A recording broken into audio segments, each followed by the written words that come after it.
So yes, we just finished the other day. Okay, is this what we're gonna like test on Tuesday? I'll get to that. So finished finally talking about the nervous system. I kind of say that while still lying or while lying to you, because as you guys hopefully remember from the very beginning of the semester, our very first lecture when we introduced the systems of the body, I told you guys that there were two systems most responsible for maintaining homeostasis, the nervous system and then the endocrine system. So we're really not leaving the nervous system really throughout the rest of the semester, because we will still talk about how things like the sympathetic, parasympathetic affect digestion and urination and that kind of stuff. But officially, we are specifically done talking about the nervous system. It took us 4 lectures to get through it. We only spend a singular lecture on the endocrine system, although the endocrine system packet here that I have for you guys is, 40 some slides long. So there's a lot of information that we will cover in it. We'll be talking about a lot of different organs, which you can see are labeled here on this first page.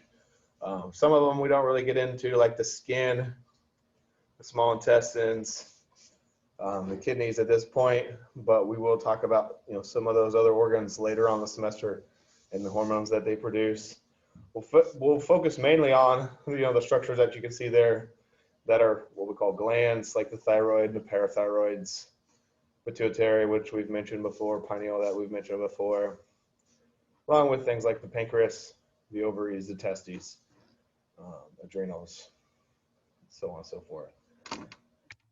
Regardless of what organ we're talking about, the main real thing we're going to be talking about in this lecture are hormones.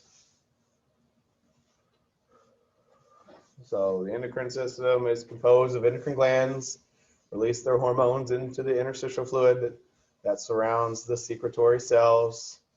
Secretory cells are just the cells that do the secreting of that hormone. Hormones then diffuse into the interstitial fluid. From there, they travel into the blood capillaries, where they're transported in our blood to target cells throughout the body. In many cases, we produce these hormones in one place, and they're carried very far away, like from the brain all the way down, to the testes and then ovaries in women. So that's what that first bullet says there. Typically, body synthesizes hormones in one part of the body and transports to another, either through the blood or lymph. For the most part, our endocrine glands are going to have a rich blood supply because that's their way of getting the hormones to where they need to go. When those hormones get to the target cells, they alter the metabolism of those target organs by either increasing or decreasing their activity, all of which, once again, is just strictly meant to maintain balance, or as we call it, homeostasis. We have kind of 2 categories of endocrine organs. The true endocrine glands include the pituitary, the thyroid, parathyroid, adrenal, and pineal glands. These, all they do is produce hormones. That's their only job. So we call these true or primary endocrine organs. You've also got several other organs and tissues that are not exclusively classified as endocrine glands, but they do contain cells that secrete hormones, which includes a structure we've talked a lot about in our brain, the hypothalamus, the thymus, the pancreas, the ovaries, testes, kidney, stomach, liver, small intestine, skin, heart, adipose tissue, and the placenta. We're going to cover every single one of these, what we kind of call like secondary endocrine organs or accessory, whatever you want to call them. We won't talk about all of them. We will talk about definitely the first 5 here that are listed: hypothalamus, thymus, pancreas, ovaries, testes. We will get into some of those other organs and the hormones that they produce, the small intestine, the stomach produce hormones. We'll wait and talk about those when we talk about digestion, because that's what those hormones help regulate. We'll talk about the placenta, which produces a hormone, or several hormones actually, when a female is pregnant. So we'll talk about that at the end of the semester when we talk about reproduction, but we won't get into that at this point. So we can summarize all the activities of our endocrine system and those organs along with the hormones that they produce into kind of 6 major areas of control and integration. The first of which is responses to stress and injury. We have a hormone we literally call a stress hormone, cortisol. We've also talked about the fight or flight response, which is an immediate response to stress, releasing epinephrine, which is the fancy term for adrenaline. That's a hormone. We'll talk about that. Energy metabolism, which relates a lot to like breaking down carbohydrates and fats to produce energy. How we, take stored glycogen, break it down to glucose. How we can store carbohydrates, how we can store fats. Hormones relate to that. Growth and development, we literally have a hormone called growth hormone. We'll talk about water and electrolyte balance. We'll get into that. How we, have hormones that make us sweat less, pee out less water when we're dehydrated, conserve more of our various ions like sodium and potassium. Absorption of nutrients, so from things that we ingest, whether that's fluids or foods, and then reproduction, birth, and lactation, which, if you don't know what lactation is production and secretion of milk by a nursing mother. Okay, recalling from our previous lectures, and literally it's the last 4 lectures, and then all the way to the very beginning of the semester, and I mentioned this already, 2 main systems responsible for maintaining homeostasis are our nervous and endocrine systems. They are a lot alike in many ways, but they're also very different in a lot of ways as well. So what I've done here is just included some kind of things about them and how they are different. First of all, communication is different with the nervous system, which we just got done talking about. We learned that it involves electrical signals called action potentials, which triggers the release of chemicals called neurotransmitters at the synapses. Whereas the endocrine system, we're only talking chemicals, which are the hormones that we'll focus on a lot in this lecture. Speed and persistence of response. Very quick, as we know, you touch that hot stove, it's an instant response. We're talking milliseconds here, and that persistence can be really short, stopping quickly. Whereas the endocrine system, it's much slower. Hormones can, be released longer periods of time, seconds or even days, and the effects therefore can continue for weeks. I always tell students to think of the nervous system like sending a text message, where you type out the words and then you hit send. As long as you're getting good service and all that stuff, as soon as you hit send, it's pretty much instantly submitted to the other person, right? Whereas the endocrine system, hormones have to utilize the bloodstream. So it's like writing out a letter and then sending it in the mail. It's not a very direct path. It's not like you're carrying that letter directly to the person. So it can take days, weeks, so on and so forth. Long-term stimuli, nervous system will respond really quickly and decline really quickly. In other words, it adapts. We talked about adaptation in our last lecture, like how sensations disappear, even though there's a smell in the air that you're still exposed to, or when you're in a hot pool, you don't feel as hot anymore, in a cold pool, that kind of stuff. Endocrine system, the response is going to persist. Area of effect is very targeted and specific, typically talking one organ for the nervous system, whereas since hormones are getting carried pretty much anywhere and everywhere in the body where blood goes, we can recruit lots of organs, so it's a very widespread effect. There's an overlap as far as chemicals go. Some chemicals function as both hormones and neurotransmitters, like norepinephrine, which is released by as a neurotransmitter by sympathetic postganglionic neurons. It's also released, and we've talked about this before, by the chromaffin cells of the adrenal medulla. Some hormones are actually released by neuroendocrine cells, which we could replace the word cells there and replace it with neurons. So some neurons actually do release hormones. Hormones include oxytocin and the catecholamines. Both systems, it really should say, have overlapping effects on the same target cells, like norepinephrine. which is, either a neurotransmitter or a hormone. Glucagon, which is just a hormone. Both cause the breakdown of glycogen in the liver. And then they regulate each other. Neurons can trigger hormone secretion. Hormones can stimulate or inhibit neurons.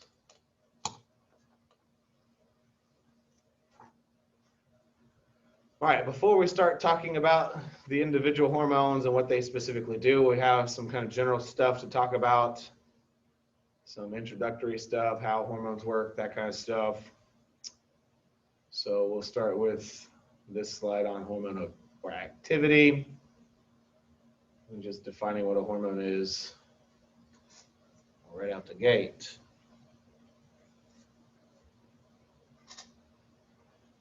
Okay, defining hormones. They are regulatory molecules that endocrine glands secrete into the blood. They then travel through the bloodstream, allowing them to travel throughout the entire body, where they then will affect what we call target tissues, or we could, specifically say target cells. Now, since hormones are going to, come into contact with a lot of organs, a lot of tissues, a lot of cells, how does a hormone like, for example, the hormone estradiol, a female hormone that is secreted by their ovaries, acts on the uterus but not the big toe because of specific protein receptors that are found on target cells. Target cells will have those receptors, whereas non-target cells do not have the same receptors. And I'll talk about a lock and key mechanism, kind of like the lock and key mechanism we talked about a few weeks ago when we mentioned how enzymes are going to work with specific substrates. It's kind of the same thing. It's all about fit. And that's why, and I've got it in parentheses, fit, or quotations, not parentheses, fit them exactly. And I know the figure is kind of small, but it's all about the shape of not only the hormone, which is like the key, but the receptor, which is like the lock. As far as receptors go, the number of those receptors can change in a cell because we're synthesizing and breaking down all the time, having as few as 2,000 and as many as 100,000 on a single cell, which is pretty cool. Down regulations, what this illustration is showing you, where the number of target cell receptors decreases due to excessive amounts of a hormone in the blood, which makes the the receptors less sensitive to the hormones. We've got a whole bunch of hormone. We don't need as much or as many receptors. So we reduce the number so that, we're not producing too much of a response, essentially. Whereas upregulation, this is what we do when we have a deficiency of a hormone. So there's not much hormone in the blood, not much surrounding the cell. We need more receptors, so the likelihood that a hormone will find and bind to that receptor is more likely. So we make the cell more sensitive to the hormones as a result. Does that make sense? So when we have a lot of hormone, we don't need as many receptors. When we have a little bit of hormone, we need more receptors. Okay, simple as that.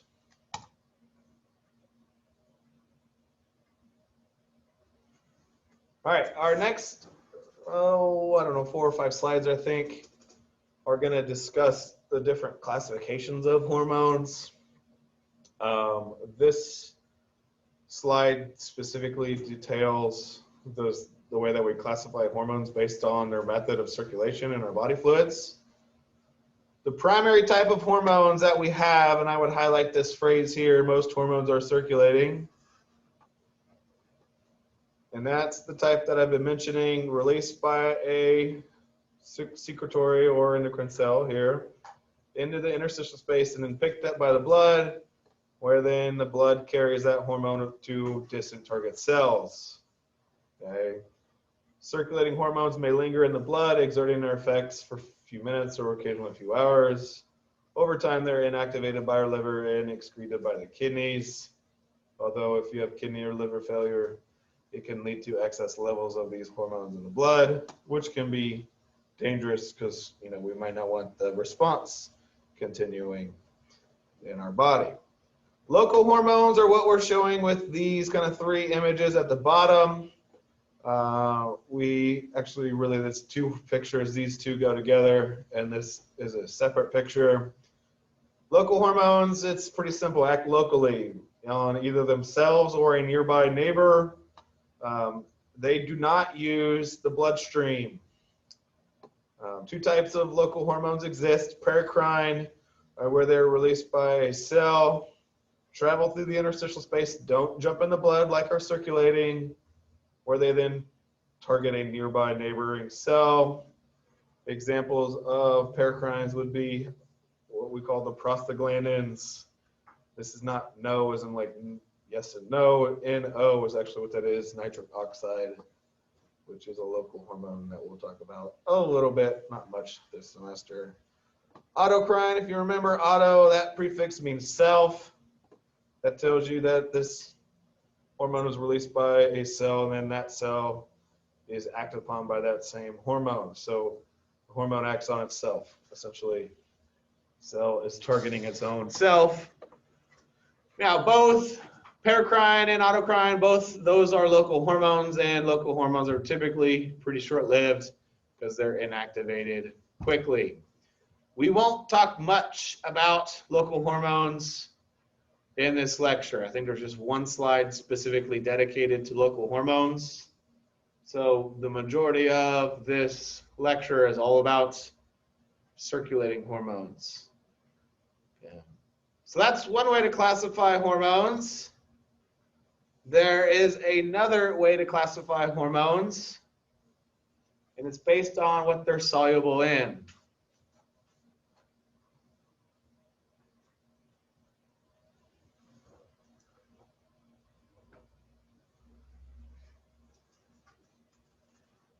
We have what we call lipid-soluble hormones and water-soluble hormones. Water-soluble hormones are here on this next page.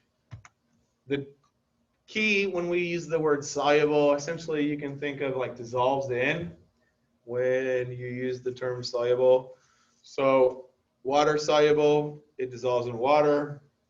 Lipid-soluble dissolves or is accepted by fat is kind of a nice way to put it.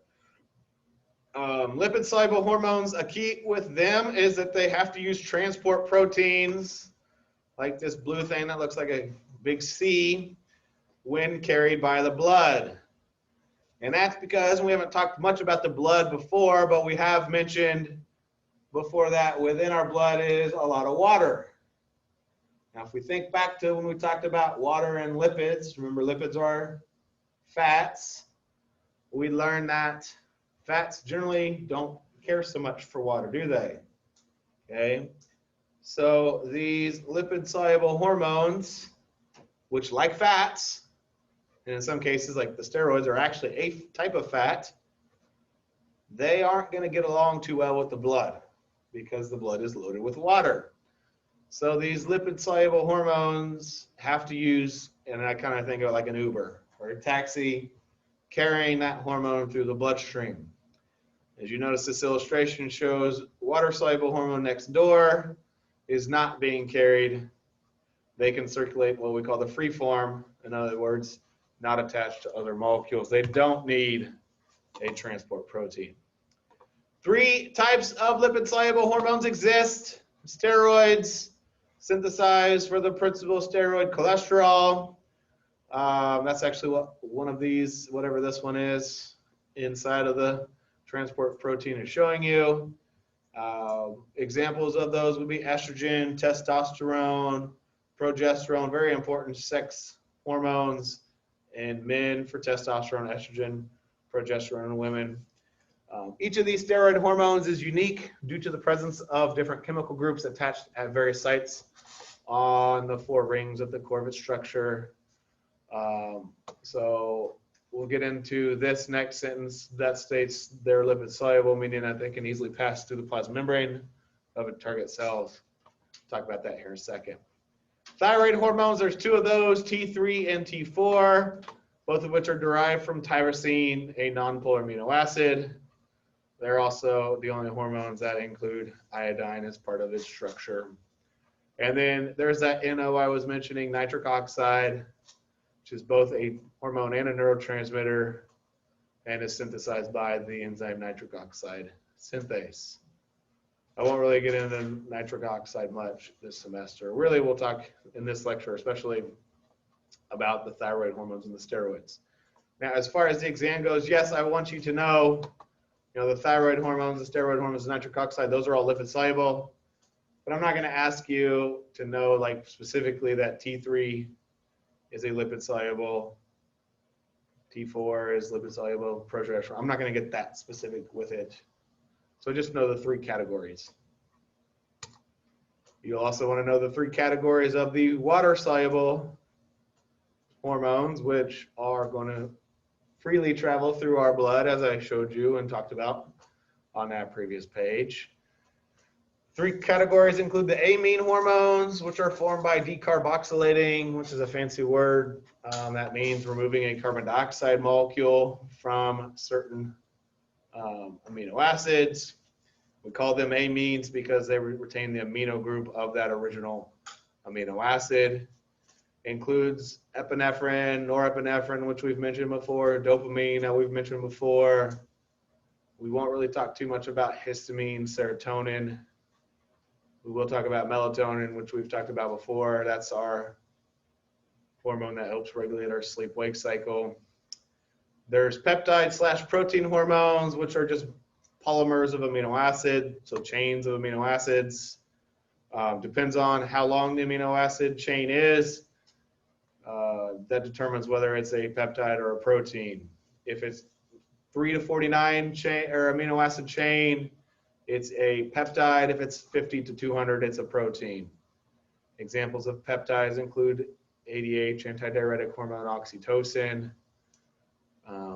TSH, thyroid stimulating hormone, growth hormone, and insulin are proteins. A lot of our protein hormones actually can be also classified as glycoprotein hormones because there's a carbohydrate group attached to them. Remember, glyco always refers to sugar or carbohydrates. And then eicosanoid hormones, which are derived from a 20-carbon fatty acid. These eicosanoids are what the prostaglandin and leukotrienes are, which are local hormones. Typically anyway, but they also can be circulating hormones as well. As I mentioned, we won't really talk much about local hormones. I think there's just one slide where we talk a little bit about those. So once again, don't know or don't worry about knowing like specifically that histamine is a water-soluble hormone. Don't worry about all that specifics. Just know the categories. Lipid solubles include the steroids, the thyroids, nitric oxide, which is a gas, and then the amines, peptides and proteins, and eicosanoids are the water soluble. I included this table just because it was in your textbook. It's kind of nice because it basically just reiterates what I just talked about, but it also kind of tells you, shouldn't even say kind of because it obviously does, who's doing the secreting, which is something we're going to talk a lot about in this lecture. Not quite yet, because we still have some basic introductory stuff to get through.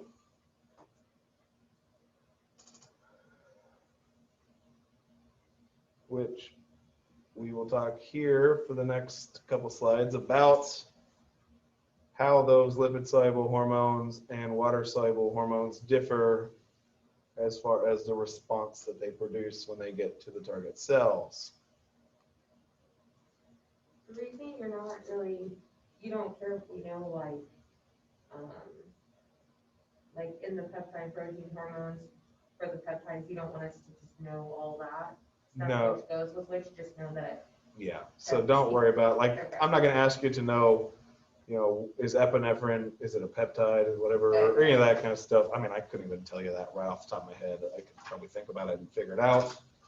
Just know the 3 categories that are lipid soluble, the 3 categories that are water soluble.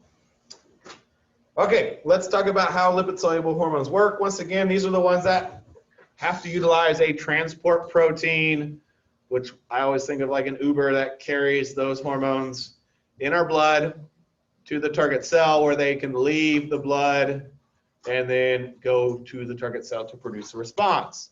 So what do transport proteins, what are they? Well, they're proteins made by our liver that make lipid-soluble hormones temporarily water-soluble. They help actually retard the loss of these hormones in our kidneys, so it ends up being less of that hormone peed out.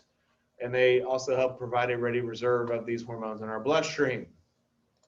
Now, what's cool about these hormones is that they are lipid soluble, obviously, so that's what their classification is, which is going to tell you that they are going to have no problem traveling into a cell through the lipid bilayer. Remember, the lipid bilayer is predominantly made up of phospholipids, right?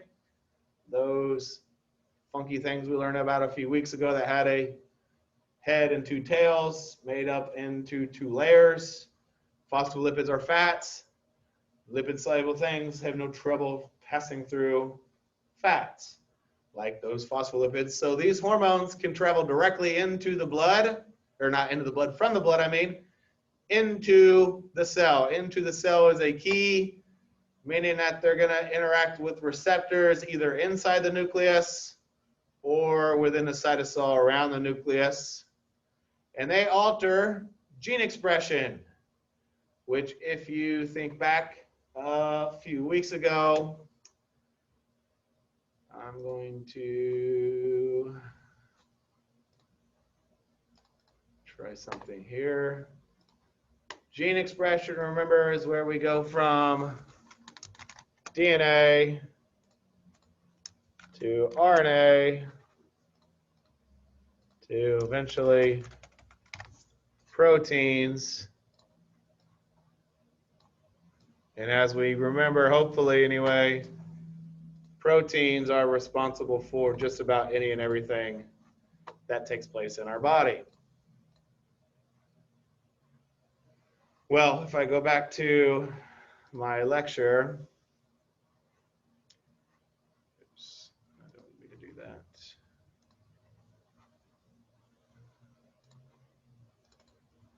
So what we're going to see is eventually a new protein formed. What the hormone does when it gets into the cell is it alters gene expression, meaning it turns on the making of RNA from DNA. So that's what we call transcription. And then when we have transcription, we've made an RNA that can then be used for the making of proteins, what we call translation. And it's the new protein, as you can see right there, that alters the cell's activity and causes a response typical of that hormone. Now, a key thing that you're going to want to know is that these hormones are going to act very strongly but slowly. And therefore, their effects are going to be long-lasting, like an hours to days. I'm not going to ask you to know the specific steps, but you'll definitely want to know that lipid-soluble hormones act via nuclear receptors, and it results in protein synthesis, the making of proteins, which then results in whatever that response is. Water-soluble hormones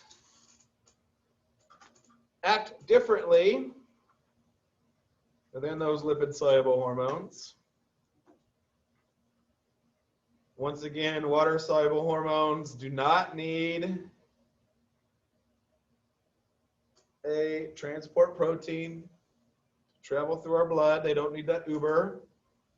But unlike lipid-soluble hormones, and you can see it here really nicely on the next page, water-soluble hormones don't pass through the bilayer very easily, because as you remember, the tails of those phospholipids are hydrophobic. So instead of traveling directly into the cell, the hormone binds to a receptor on the plasma membrane, which then activates a domino effect, like what we talked about the other day, what we call a second messenger system. Two messengers involved. We talked about this just the other day with the sense of smell and the sense of taste. A hormone is our first messenger, binding to a receptor called a G protein, which then activates dominoes falling, where eventually ATP is converted to cyclic AMP. There's our second messenger. Cyclic AMP, as it states here, let me read through it, activates one or more protein kinases, which is enzymes that phosphorylate, which just means adds a phosphate to other cellular proteins. The kinases or kinase phosphorylate one or more cellular proteins, which either activates or inactivates proteins. So we're still dealing with proteins. It's just how we get there that's different, because the phosphorylated proteins cause the reaction, producing a specific physiological process, which is specific to the type of protein that was phosphorylated in the hormone that is acting on the target cell. So we still get to the same end result, activation of a protein, just like we did here. It's just how we get there that's different. Okay.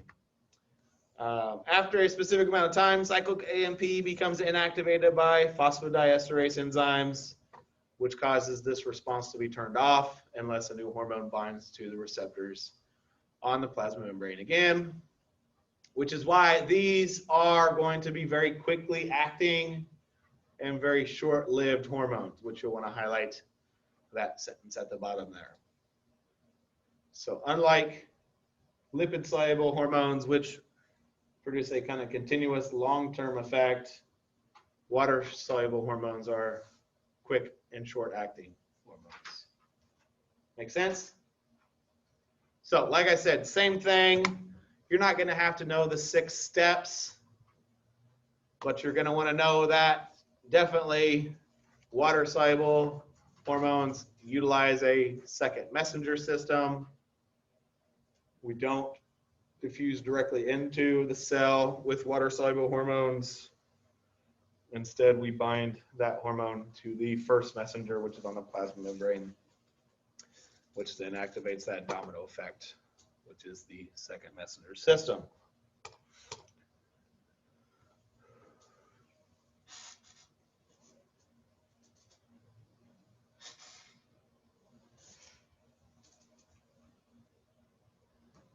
Okay, let's talk about hormone responsiveness. I don't have it defined here. I really should add that in, but I, for whatever reason, keep forgetting. So I'll just type it in. When it comes to hormone responsiveness, think of it as, and I hate to use the term responsive or response in that term. So I'll use strength. Hormone responsiveness, how strong of a reaction a hormone produces. So it's the strength of the hormone's production, I guess. How much of a response is produced? Like I said, I don't like to use response because it's the root of responsiveness, but that's okay. So with regards to hormone responsiveness, once again, how strong of a reaction is produced, there are 3 things that affect responsiveness or that the hormone is dependent upon. It's concentration, the hormone's concentration, that is, which relates back to what we talked about with up and down regulation, which also number 2 does as well, the abundance of the target cell's hormone receptors, and then influences exerted by other hormones, which kind of leads me into the 3 things that I have down here at the bottom. So reading through, in addition, the actions of some hormones on target cells require a simultaneous or recent exposure to a second hormone. We can call these synergistic effects or synergism, permissive effect or permissiveness, antagonistic effect or antagonism, same thing. And I just have it listed as, I think that would be a noun versus synergistic would be an adjective. So synergism or a synergistic effect is where you have the combination of hormones having a greater effect on a target cell than the sum of the effects each would have if acting alone, which is demonstrated here. We don't give a specific name to the hormones. We just call them hormone J and K. If we measured their responsiveness, which is what we're measuring here in the y-axis, by themselves, they both produce a really weak response. Okay. If you added these two together, the response would be only about there, right? Actually, that's not the case, because when they are produced and released at the same time, look at how much of a response is produced. Okay. It is a very strong response because they work together. Remember, and I talked about this in anatomy. Lauren, since you're in anatomy, you should remember this. Talked about synergistic muscles, how they work to promote synergy, working together. That's what these hormones do. Like estrogen and FSH, follicle-stimulating hormone, both promote oocyte development, egg development in the ovaries of a female. Permissiveness. Think permissive, it permits. It occurs when a small amount of one hormone allows, or like I said, I like to use the word permits or allows a second hormone to have its full effect on a target cell. So by itself, hormone A produces a pretty weak response, but when added with a permissive hormone, hormone A produces a really strong response. So the example here, epinephrine, once again adrenaline, only weakly stimulates lipolysis, which is a breakdown of fat in our adipocytes, our fat cells. But if you add small amounts of T3 and T4, the same amount of epinephrine stimulates lipolysis much more powerfully. And then antagonism, which is like antagonistic muscles, oppose each other. Okay, we have hormones that do the exact opposite of one another, like insulin and glucagon, which one elevates your blood sugar, one lowers it. You know which one elevates your blood sugar? It's okay if you don't. Glucagon is what elevates your blood sugar. That's what we secrete like when we haven't eaten in a while, like when we're waking up in the morning, we've been sleeping for 8 hours or whatever. After a meal, when our blood sugar is elevated, we release insulin to bring it back down. The whole function of this and these antagonistic hormones is to help kind of fine-tune activities of cells so that like our blood sugar can be very precisely maintained.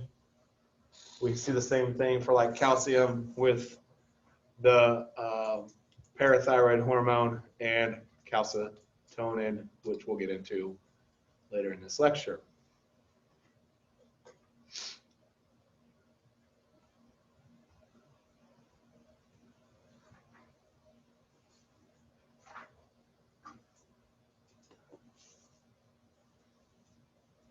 All right, let's talk hormone release. Release of most hormones occurs in short bursts with little or no secretion occurring between bursts, which is not super important. What is important really is how we regulate the secretion. And there's 4 things that are going to go in. Now, not all 4 things for every hormone. The first one might be just specific certain hormones or is specific to certain hormones. And that is actually demonstrating or illustrating something we've been talking a lot about lately,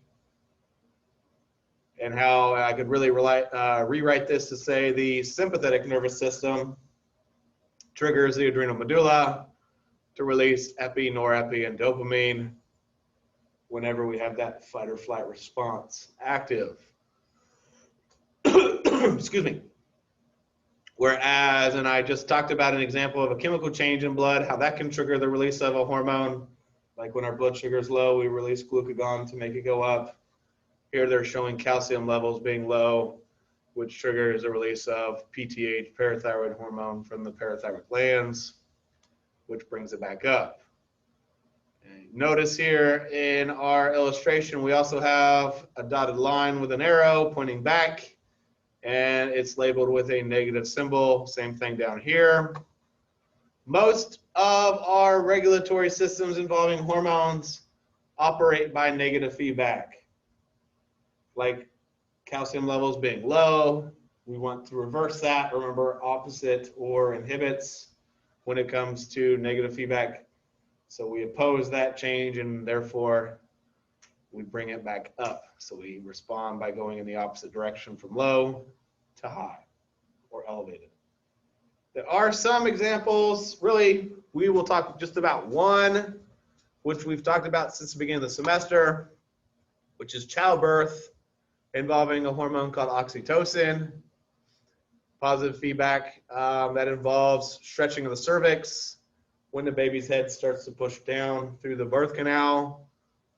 Some organs like the cervix become stretched or distended, which is what triggers the release of a hormone like oxytocin. We see the same thing with a couple of hormones in our stomach. For example, when it starts to fill up and stretch, we release certain hormones. And then what we're going to see is that a lot of times hormones' primary function is just to tell another organ to release a hormone. In fact, I always kind of use, talking about like the workforce, how especially college students a lot of times are kind of low man on the totem pole at their job. You know, they, whatever job it is, have a boss, and then their boss probably has a boss, and that boss might even have a boss. But what essentially happens is a chain of command. You know, the head honcho tells his number two to do something, number two then tells number three, and then number three tells number four. Eventually, low man on the totem pole is the one that actually has to do it, right? With our endocrine system, we kind of have a similar situation. We have at the top of the chain of command your hypothalamus, which releases hormones that act on your anterior pituitary. Anterior pituitary, for example, releases a hormone, ACTH, that tells the adrenal cortex to release a hormone called cortisol. So we have like 3 organs releasing hormones, one telling the next to release a hormone, that then tells the next to release a hormone. And then finally you have a response, like the person, you know, at the job that actually does the work. Once again, low man on the totem pole. Speaking of the hypothalamus, let's talk about it. Give me 1 second. I gotta go get my water. I'm about to choke on running out of steam.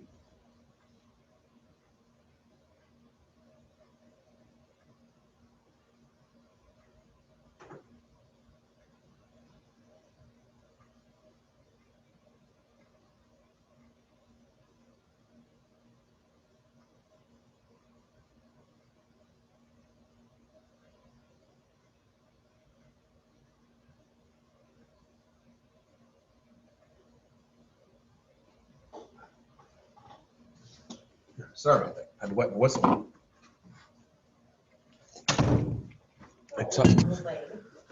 I'm old. Sorry. Okay. Familiar friend of ours, the hypothalamus, as we've learned, it's a major link between our nervous and endocrine systems. Within our hypothalamus, we have neurosecretory neurons that secrete at least 9 different hormones. We've mentioned the fact that the hypothalamus releases hormones. Here we actually get to learn what those hormones are and what they do. 7 of those hormones are classified as either releasing or inhibiting. And those hormones act on our anterior pituitary, either telling the anterior pituitary to release a hormone or to stop releasing a hormone. It either promotes the release of a hormone, that's what releasing hormones do, or inhibits the release of a hormone, that's what the inhibiting hormones do. I'll get into all that here in just a second. Now, the control of these releasing and inhibiting hormones involving the hypothalamus and the anterior pituitary is all still regulated predominantly by negative feedback. Now, something that's really cool about the connection that exists between the hypothalamus and the anterior pituitary is this, and it's the reason I included this illustration. It allows for direct carrying of hormones from the hypothalamus to the anterior pituitary by way of portal veins. I'm going to kind of explain why that's important and what that all means by kind of just drawing something up for you. So let me get a scratch piece of paper here. Okay, so in a kind of normal situation, what we would have is a hormone being picked up by some capillaries. From capillaries, blood flows into veins, which carry blood back to the heart. Sorry, it's focusing for me.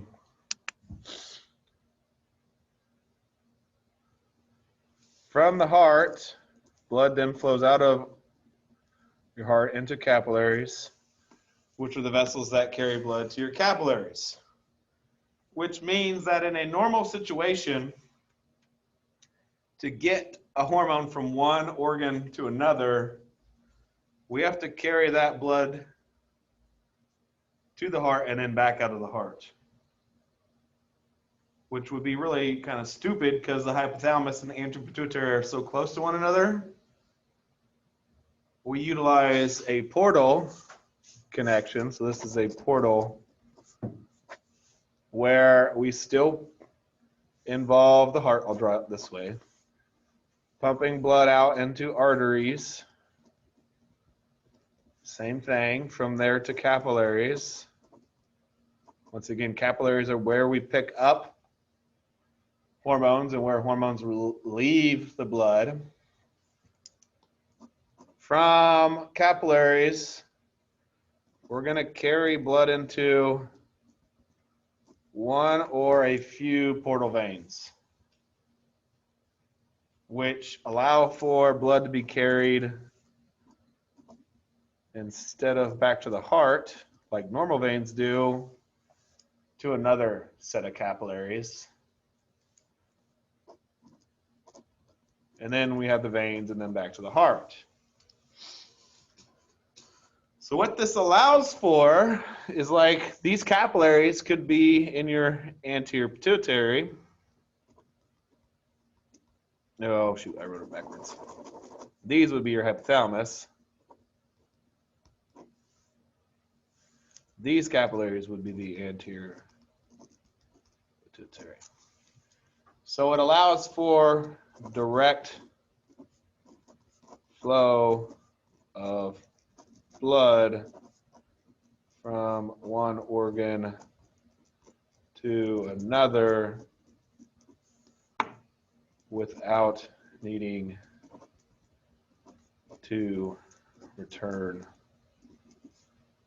the blood to the heart first.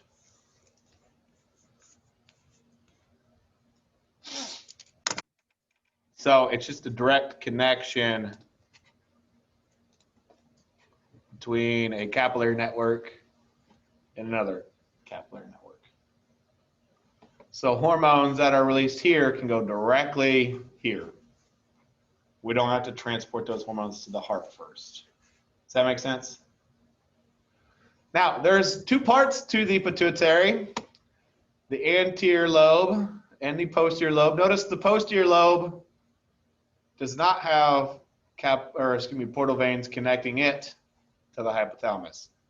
The posterior lobe is actually really just kind of an extension of the hypothalamus. I'll get to that here in a minute. Actually, I'll talk about it right now. The cell bodies and beginning of the tracts of neurosecretory cells located in the hypothalamus end in blood capillaries in the posterior pituitary. So it doesn't show it in this illustration, but there are neurons here. The cell bodies of those neurons are found in the hypothalamus. The axons run down to the posterior pituitary. And what happens is hormones, there's two of them, are produced by the hypothalamus, are carried to the posterior pituitary, and then the posterior pituitary releases them. So that's why I said the posterior pituitary is just like an extension of the hypothalamus. I'll get into more of that here in a little bit. Now, what we have here is a table I created listing off 7 hormones. A very strong number of questions on your endocrine section of the exam next week will relate to kind of 4 things with regards to hormones. Okay, so when it comes to hormones, there's 4 things that you're going to want to know. Okay, first of all, who secretes it? Number 2 is its principal effect, or in many cases, effects.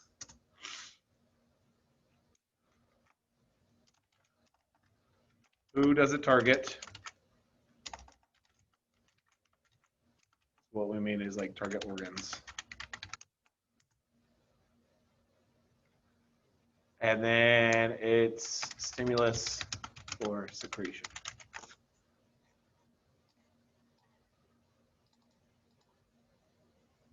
Okay, those 4 things are very important with regards to hormones. Now, there are a lot of hormones that we're going to cover. And I'm going to expect you to know a very strong number of these things for these hormones. Unless I tell you otherwise, well, how about I rephrase that? There are some hormones like these where I don't really give you maybe one of those 4 things. Okay, so if you read the title of the slide, it actually tells you 2 out of those 4 things. Hypothalamic hormones, so that means produced by the hypothalamus. There's your who secretes it. Act on the anterior pituitary means that its target organ is the anterior pituitary. Most of the time you'll know those 2 things. I would say every time you'll know the first thing, who secretes it, and then its principal effect or effects. What sometimes I don't include is its stimulus for secretion. And the principal effects here are pretty simple for these 7 hormones. If it's a releasing hormone, it tells the anterior pituitary to release a certain hormone. If it's a inhibiting hormone like prolactin inhibiting hormone, it tells the anterior pituitary to stop releasing prolactin. So the name of the hormone tells you exactly what it promotes or inhibits. Okay. Either releases or inhibits. Does that make sense? Okay. Now, with all these hormones, you can see there's several words that go with the hormone, you know, prolactin inhibiting hormone, growth hormone, releasing hormone. They're all going to have an abbreviation. I always will give you the free abbreviation. It's not a thing that you're going to have to know. I'm not going to ask you to know what, you know, GHRH is. I might use it on the exam, but I'd always at least list it off fully and then put in parentheses behind it, so you wouldn't have to specifically know these abbreviations. Does that make sense? Okay. So, TRH, thyrotropin releasing hormone, tells the thyroid to release TSH, thyroid stimulating hormone. Corticotropin releasing hormone tells the anterior pituitary to release ACTH, adrenocorticotropic hormone. Gonadotropin releasing hormone tells the anterior pituitary to release 2 hormones, follicle stimulating and luteinizing. PRL, prolactin releasing hormone, tells the anterior pituitary to release prolactin. Prolactin inhibiting hormone inhibits its secretion. And then these 2 are opposite one another. Growth hormone releasing hormone promotes growth hormone secretion, whereas GHIH inhibits it. Simple as that. Okay, so you have principal effect, pretty straightforward. Who secretes it? Hypothalamus. Anterior pituitary is the target organ. Okay. What I have done, I found this on the interwebs. I'll hand you yours now. Is a table that includes many of these hormones. And if you're looking at it, it gives you the gland. There's the organ. Who secretes it? The hormone. Actually, this one's kind of unfortunate because it doesn't list the 7 ones out. Tells you who it's targeting, principal effect. So it should be helpful for studying purposes for the exam. What's missing, though, from that table is stimulus for secretion, though. Okay? So it's not a perfect table, but it should be helpful, at least as a starting point.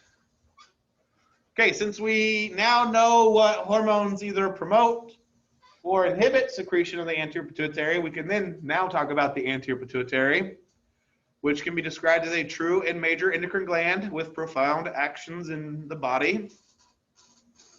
We just said that its release of hormones is either stimulated or inhibited by releasing and inhibiting hormones from the hypothalamus. Also playing a big role is negative feedback on the release of its hormones. There's 2 categories of hormones released by the anterior pituitary, what we call tropic and trophic. Okay?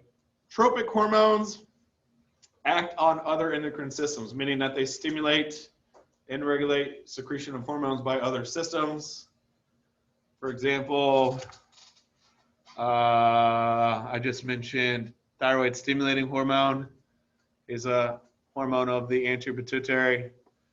TSH, thyroid stimulating hormone, promotes the thyroid, hence the name, it stimulates the thyroid to release T3 and T4.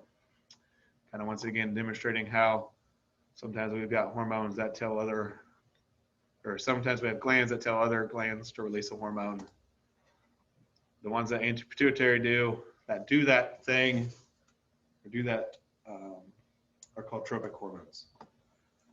Those that have essential growth promoting effects on target glands are called trophic. We literally have a hormone called growth hormone that promotes growth, obviously.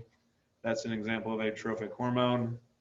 There's 5 distinctive hormone secreting cells that secrete a total of 7 hormones, which means that 2 cells, 2 out of 5, secrete 2 hormones. That's how we get to 7, if I'm doing my math correctly in my head.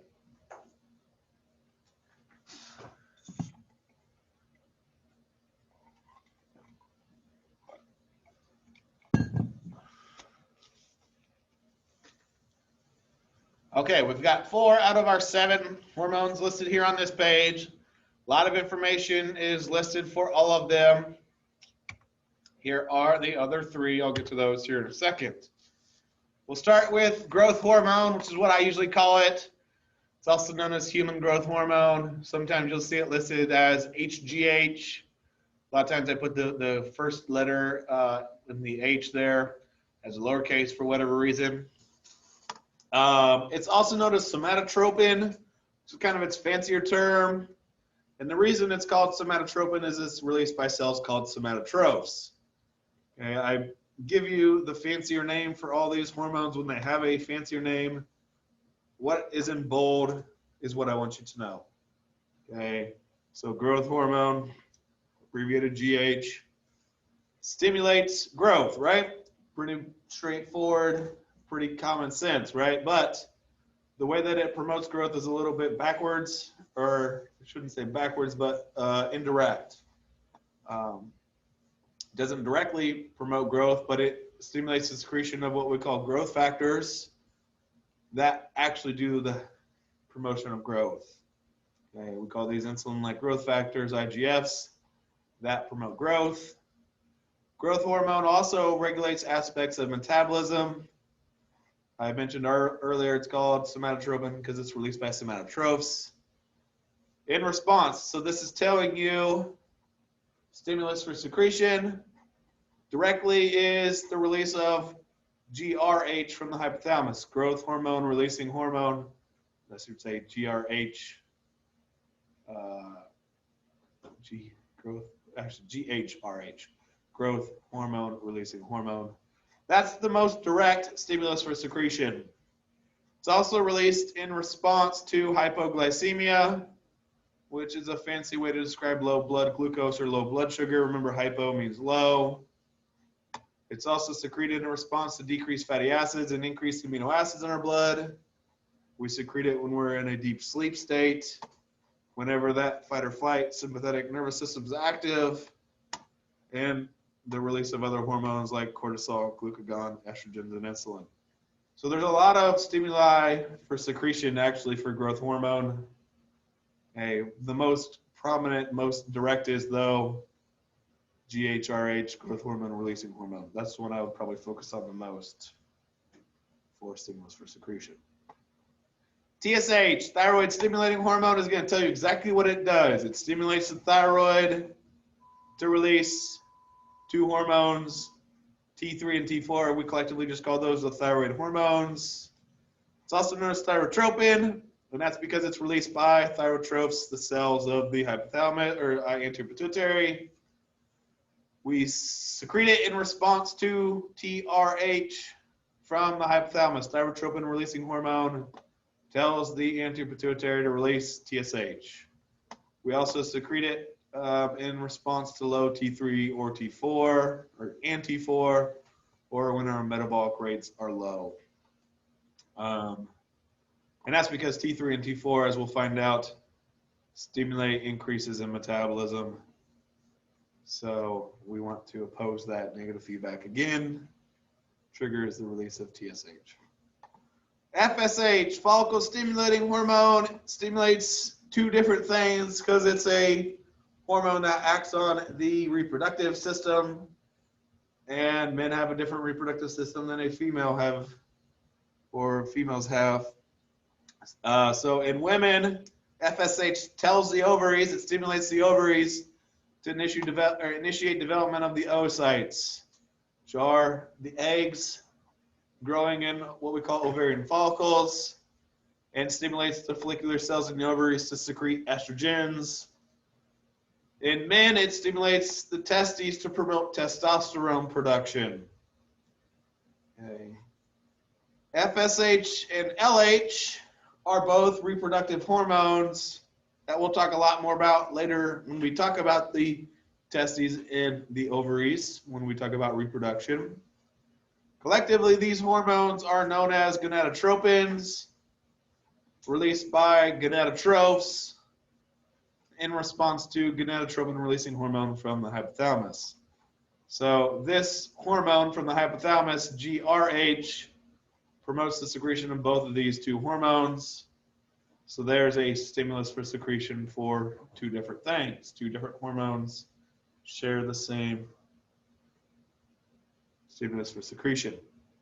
Okay, luteinizing hormone stimulates ovulation, which is where an egg is pushed out of the ovaries into the uterus, which results in the formation of what's called a corpus luteum, which is a leftover bubble that holds the egg, and that actually promotes the secretion of progesterone and estrogens in the female ovaries. LH does exactly what FSH does with men, promotes testosterone production by what we call Leydig cells. Like I told you just a second ago, we'll talk more about these hormones when we get to the reproductive systems lecture, because there's a lot more specifics to what those hormones do than what I just told you.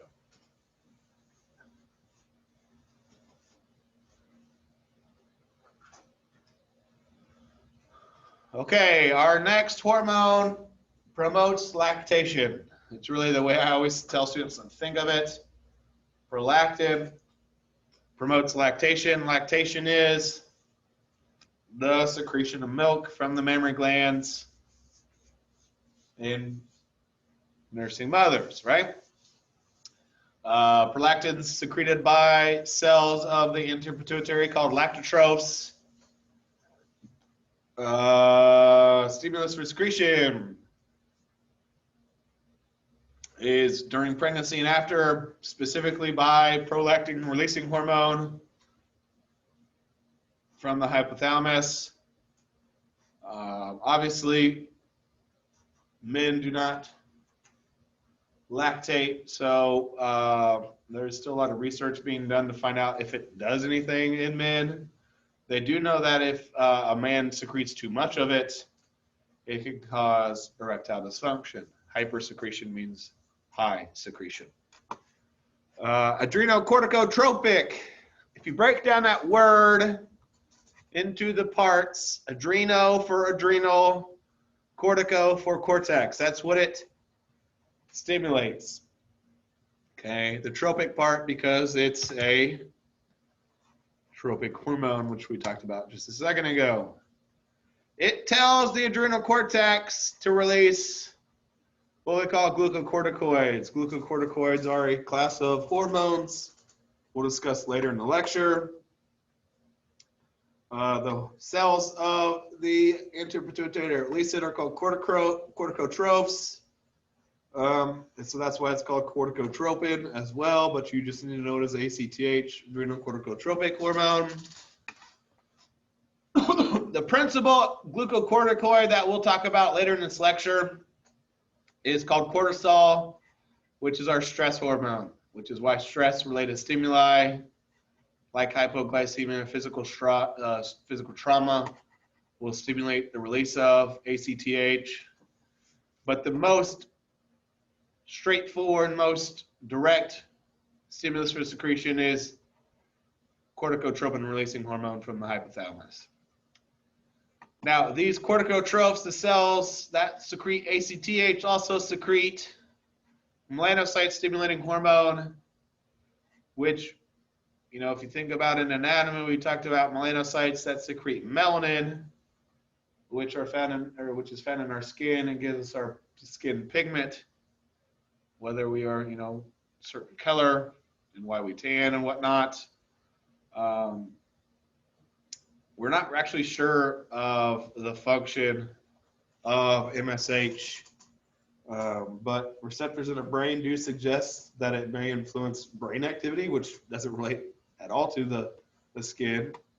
But even though there's little circulating in humans, if you like synthetically administer it for several days, it does result in a darkening of the skin, which is kind of interesting.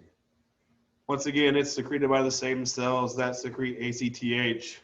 And if you have excess levels of corticotropin releasing hormone from the hypothalamus, it will also trigger too much secretion of this from those same cells. So, table here on the next page, I included it from your textbook. Is nice and handy because at the top it tells you who's secreting it, tells you who it's targeting, which I didn't really mention in all those. Specifically, it tells you the action. What's missing though is, once again, stimulus for secretion, like the table I gave you with the handout. It's not the perfect table, but it is still something that'll be handy for studying purposes. Next page here just shows an illustration demonstrating how the hypothalamus and the anteropituitary work. Again, remember, we have hormones that are released by the hypothalamus, either releasing or inhibiting, that then are carried directly by way of portal veins to the anteropituitary.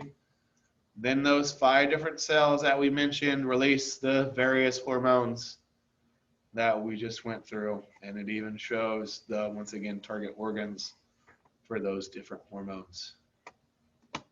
So that's kind of handy. Now, as I've mentioned, negative feedback relates to most hormonal regulatory systems. And in the case where you've got several hormones being released, in response to one another, like cortisol, which is released when we release ACTH from the anterior pituitary, but truly when we release corticotropin releasing hormone from the hypothalamus.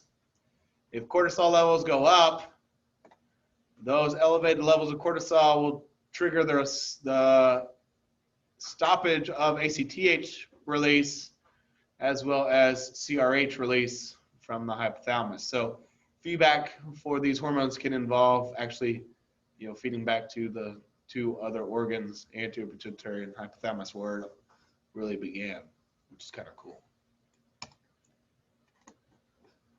Okay, with a lot of these different glands, I want to talk a little bit about imbalances with regards to hormone release. A lot of these can result from like tumors where the organ then produces too much of a hormone or sometimes too little of a hormone. So I've got 3 different conditions that relate to anterior pituitary hormonal imbalances.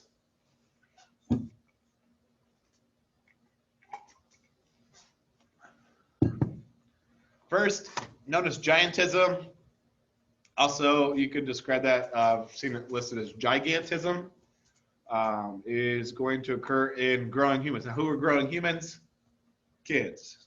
I don't know why I have it written this way, but in children with either a pituitary or hypothalamic tumor, that triggers the release of excess growth hormone.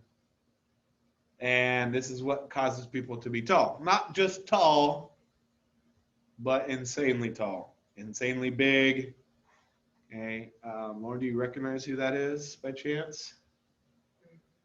That is Shaquille O'Neal, who is a former basketball player in the NBA, stands a little bit over 7 feet tall.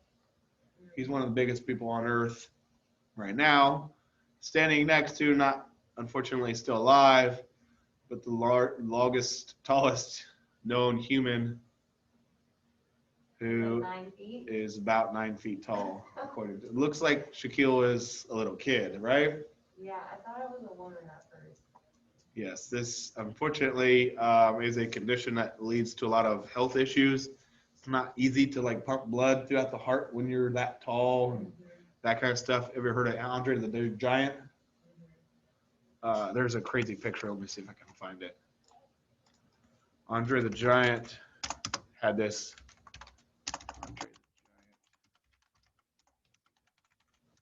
This is one of the craziest pictures. That's a normal sized can in his hand. Isn't that crazy? So he also did not live a long, healthy life. Dwarfism is essentially the exact opposite of giantism, which is caused by absence or reduced levels of growth hormone during childhood. Causes children to be unusually short in stature. The great thing is you can get synthetic forms of growth hormone and treat it in pretty much, it can be a normal height, or it can result in a normal size individual. They can grow the same height.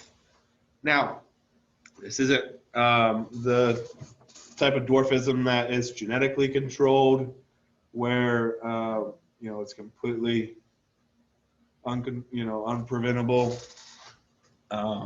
which results in a person being really short. There's several types of dwarfism. This is called pituitary dwarfism. Acromegaly is similar to giantism because it's excess GH secretion, but the key here, and I would highlight this, happens in adults. And the key difference is because adults have their growth plate fused closed, and so a bone cannot grow in length. Instead, what it does, it grows in width. And that can result in, especially in places like the fingers and toes, they get really blocky, and it can be very, painful and hard to grip and walk and that kind of stuff. Here's a picture of a guy. We look at the size of his mandible.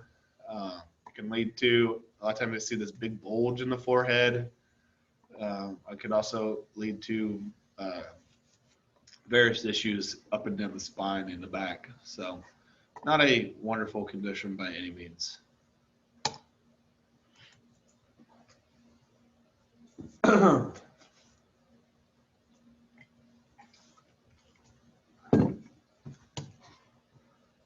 Okay, the posterior pituitary, as it states, I know it's kind of cut off, but is not technically a true endocrine gland, and that's because it does not contain its own secretory cells, which relates to this sentence right here. I would highlight, it does not synthesize hormones.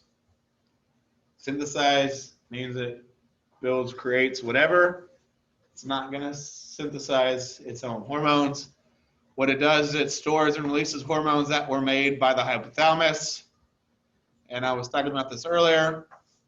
The posterior pituitary is just an extension of the hypothalamus. Up in our hypothalamus are neurons that produce hormones that are then carried down the axon of those neurons into the hypothalamus for secretion.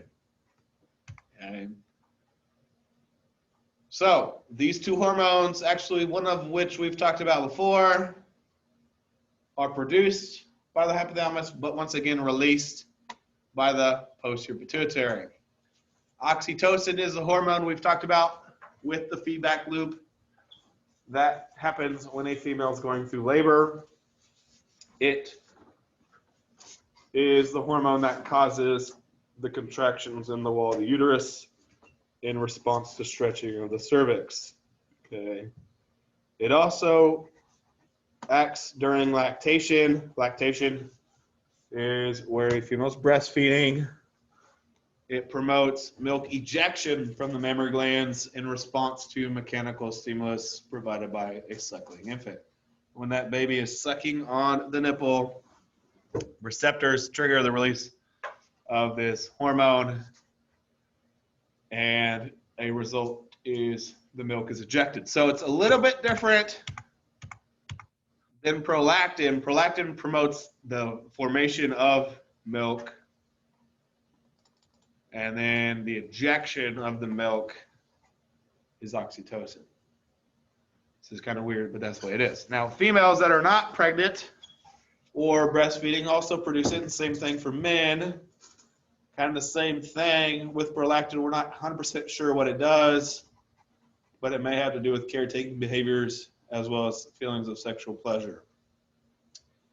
Antidiuretic hormone, ADH, does the opposite of what a diuretic does. You know what a diuretic does to you? I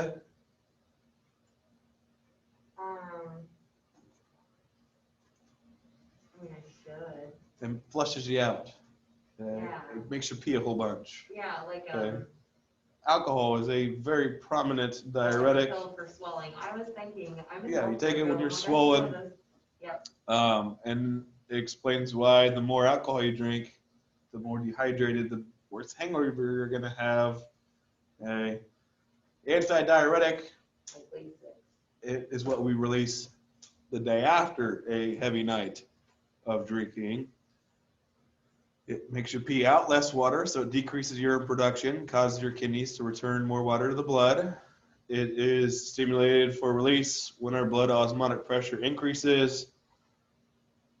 Fancy way to describe decreased blood volume, which is a direct result of having less water in your body. Because over half of your blood is water. If you have little water, you have less blood. Okay. In other words, it's dehydration. Truly is the true stimulus here. You want to think of it simply. Or it could be a decrease in blood due to a hemorrhage. That's a fancy word for blood loss. Like if you have a cut, could also be a result of diarrhea or excess sweating. So simply decreased water loss or decreased water levels in the body is what you can think of for its stimulus secretion. It also decreases the amount of water that we sweat out to try to conserve it. Another name for this hormone is actually vasopressin because it promotes blood pressure increases by constricting blood vessels. If you've ever heard of the term like pressors, those are a class of drugs that do the exact same thing, raise blood pressure. So it does play a role with blood pressure. We'll talk more about that in this hormone when we talk about blood pressure later on in the semester.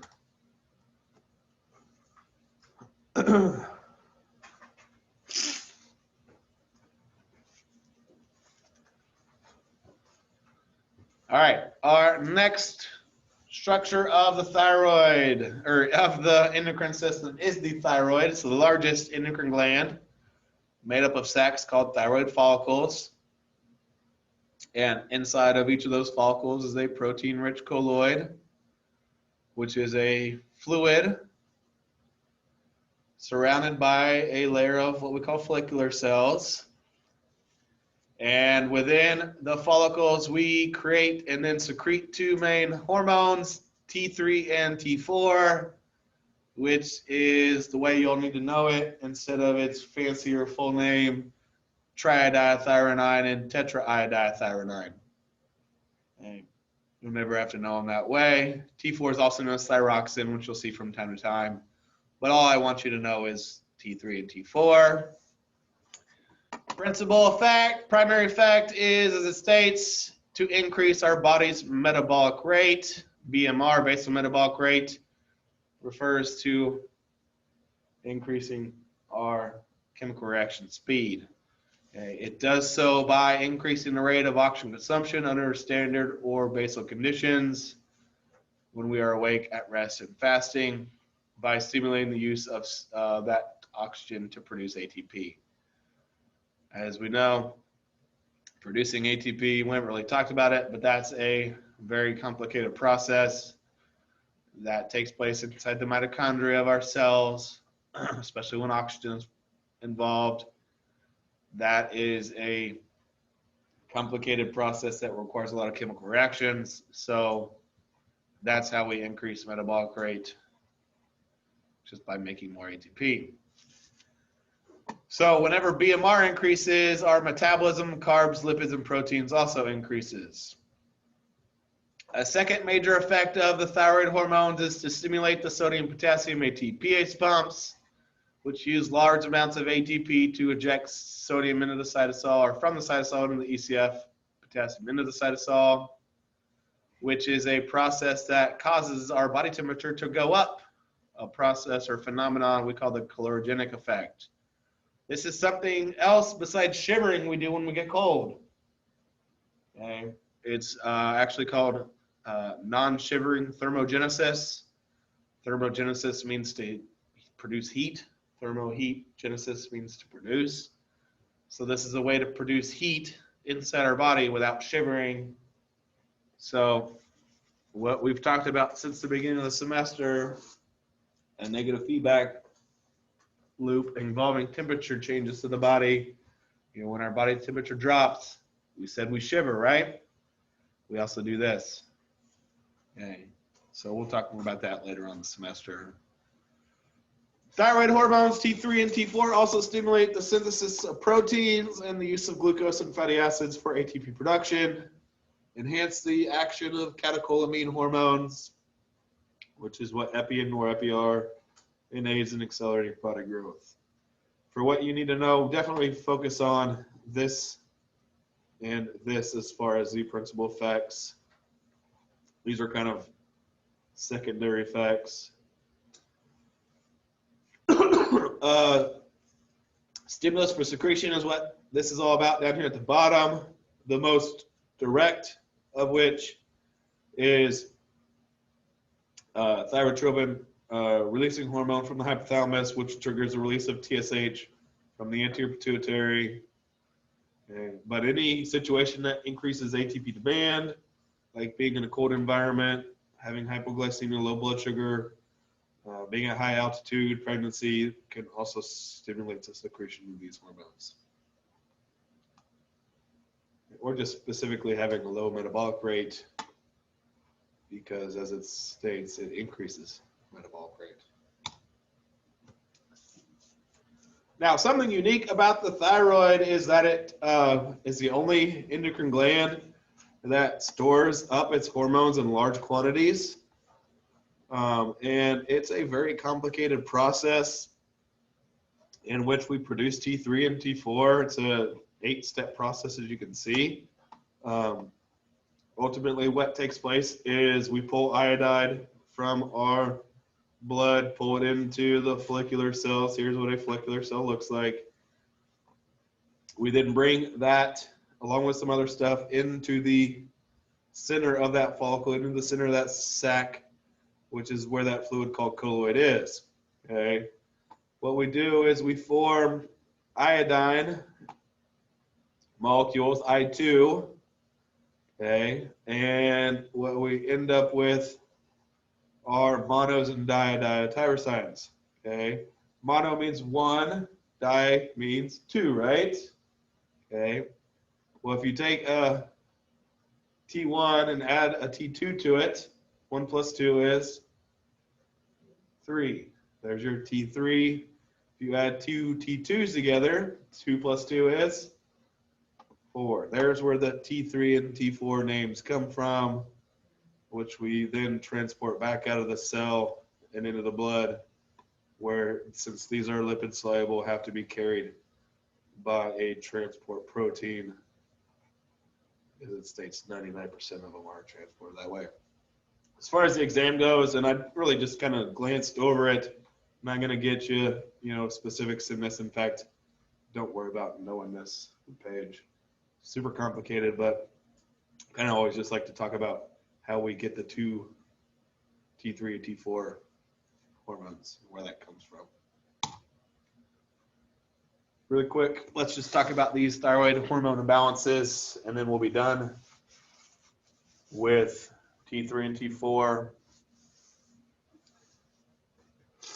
Not done with the thyroid, because your thyroid produces a third hormone, but we'll stop after this because that's a pretty good stopping spot. Okay, so we've used the prefix hyper and hypo a few different times this lecture, and we've seen these before this semester. Hyper means high, hypo means low. Hyperthyroidism is a disorder characterized by excess secretion of the thyroid hormones. So it's too active of a thyroid, in other words. And as we said, T3 and T4 increase your metabolic rate. Well, that's obviously going to be an effect of hyperthyroidism, which can result in weight loss, irritability, and various cardiovascular issues and changes.